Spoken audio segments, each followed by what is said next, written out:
Yeah. Everest would be a very challenging mountain if there weren't freaking aluminum ladders strapped to all the parts that are hazardous. You know, Yeah, I it's mean, like, aluminum ladders, and honestly, like, if you banned oxygen on 8,000-meter peaks, like, you would fix all the problems that society has with, like, overcrowding and inexperience. this is Climbing Gold. I feel like the world of high altitude mountaineering and guiding in particular just feels bigger in a way than the climbing world. You know, it's like huge money, crazy clients. The accidents are severe and sort of extreme, and like crazy things happen, and there's like tragedy and there's triumph, and then people are celebrated as like national heroes. I mean, basically everything is turned up to 11. Like what's the Yeah. deal with that? I mean, I think one of the reasons that high altitude mountaineering specifically, like, take alpinism as a totally different sport, Yeah, because I think yeah. alpinism is, like, more attuned to what you're More fringe. experiencing. Yeah, yeah, yeah. That's Mhm. just people suffering Yeah. by themselves on the side of some obscure peak that nobody's heard of. Yeah. Yeah, and so mountaineering is this thing where there's like a set of quantifiable objectives that we all agree are the mountains, right? Where there is, and especially when you get into the realm of high altitude mountaineering, like we have these great Like ranges the and 14, 8,000 meter peaks, basically. exactly, like the climbable by your average person who can walk uphill slowly. And so that's the second part. But It's like but there's a this is the whole weird thing though, is because without modern guiding, you know, like yeah. Everest would be a very challenging mountain if there weren't freaking aluminum ladders strapped to all the parts that are hazardous. You know, Yeah, I it's mean, like, aluminum ladders, and honestly, like, if you want to, I hesitate to say this because I think it's so exclusionary, and I'm a person who shouldn't have the right to exclude anybody from doing anything. But, my husband brought up right after we climbed Everest in 2016 and I succeeded without oxygen. He's like, if you banned oxygen on 8,000-meter peaks, like, you would fix all the problems that society has with like, overcrowding and inexperience because you would just raise this barometer of challenge to what it actually is.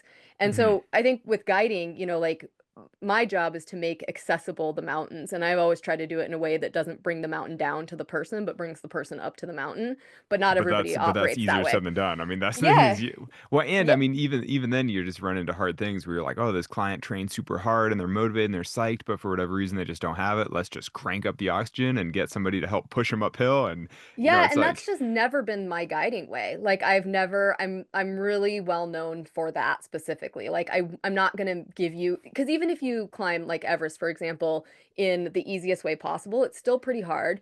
And every time we like make an accommodation to make it easier, all we're doing is saying you are a greater potential burden on the community and I am the community.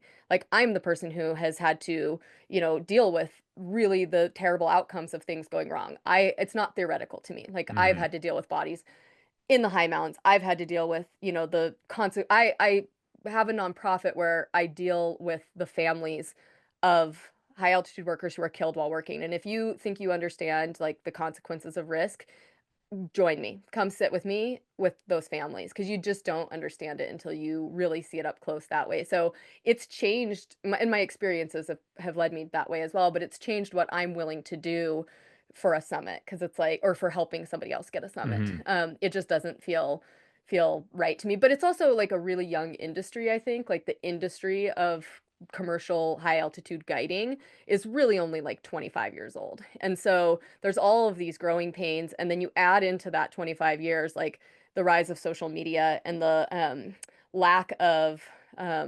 self-consciousness around a look at me sort of culture and society that we're building. And I think that Mhm. that combination of like a finite achievable set of things that you can check off guiding and supplements and adaptations that make these very high altitude truly dangerous mountains super accessible to the average person and the really new industry and a high premium on look at me culture. Um, you get this crazy swirl that is what it is now. And I said at the beginning, like, I haven't gone back to Everest since 2016, and there's a variety of reasons for that. But one of them is there's been this like really rapid shift in climbing the 8,000-meter peaks for, many really nuanced and complicated reasons. And I am not currently in a place where I feel like I want to be part of that in the way of climbing it in or helping facilitate others climbing it right now. My work is to support local workers through training and then support when accidents happen. That's seems like my best use of my experience and knowledge of the area right now Could that change in the future? For sure. I've had opportunities to go back and guide on Everest, but it has not felt right to me. Yeah, what's changed? I mean, in the 10 years since you've climbed Everest, what's changed so dramatically that it feels like it's not worth going back for you? Yeah, I'll just preface this with, like, there's no amount of the word nuance that I could ever say repeatedly that would Yeah, offer how yeah, much yeah, of course. actual nuance there is But to it, just and so I won't. give us the juicy gossip Yeah. anyway. I mean, I We'll think edit out all the nuance anyhow. just get some clickbait in this. Yeah, yeah, exactly. I think that it's a combination of things, but as the rise of social media and people seeing other people that they viewed, as like amateurs or non-athletes climbing these high peaks and made it accessible to them, the rapid rise of like adaptation guiding, which is like what you're referencing with the use of a lot more oxygen. And then during COVID, something really shifted, particularly in Nepal, where the industry that was commercial guiding on Everest was like really dominated by foreign operators. And something shifted. It was a slow shift coming, but it accelerated really rapidly around COVID. And you got this huge um, change in the makeup of local operators, so Nepali run Hmm. operations with professional guides and, Nepalis who own, book the clients, everything else, and foreign operators. And over the 10 years since I was there, that has been like almost a complete flip of the percentage of climbers who are climbing with like local Nepali operators. And there's a million reasons for that. And it's not good or bad, but it has changed things hugely. Hmm. And I mean, you would think that that's good if local folks are running their own companies. Does that make the mountain safer though, or better though, or Yeah, I mean, it's again so complicated, but yeah, totally. it doesn't necessarily like it's not all equal. So there's going to be local operators that are incredibly diligent. They're hiring certified guides, and their interest lies primarily with the safety of the clients and preserving the mountain experience. And then there's going to be operators that their primary objective is income. This is like an enormous asset to their country and it should benefit them. And they're going to capitalize that any possible way they can. And so, you can imagine that spectrum of. So it's like a budget airline trying to operate on a big mountain.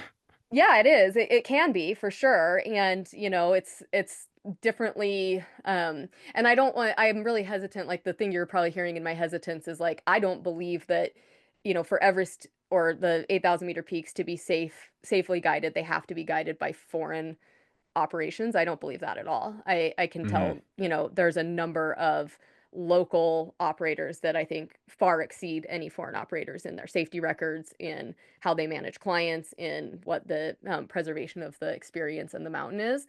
But that's not true of everyone, and so you just get a hugely mixed bag. And I think you did as well. Like in when it was mostly foreign operators, you had kind of the same thing, but it was a little bit harder pre-social media to be able to like advertise your business and have clients find you. And so you'd have these foreign operators, like you didn't have very many fly-by-night foreign operators that had like one or two Everest clients because it was so cost prohibitive to get those clients and get them to Everest and pay for your foreign guides and your clients and all that stuff. And it's just not as prohibitive for local guides to be able to like Hmm. pop up a business and, you know, run an operation with less experience. And again, I'm just saying there's like a tremendous amount of local operators that do a really, really good job. And I believe the distribution of wealth from guiding the 8,000-meter peak should live in the communities where those peaks are. I really do. Totally. But I'm also super interested in seeing it be sustainable. And right now, it doesn't feel like it is sustainable. And I don't think that's because of local operators, but I think that that's part of this like really complex problem.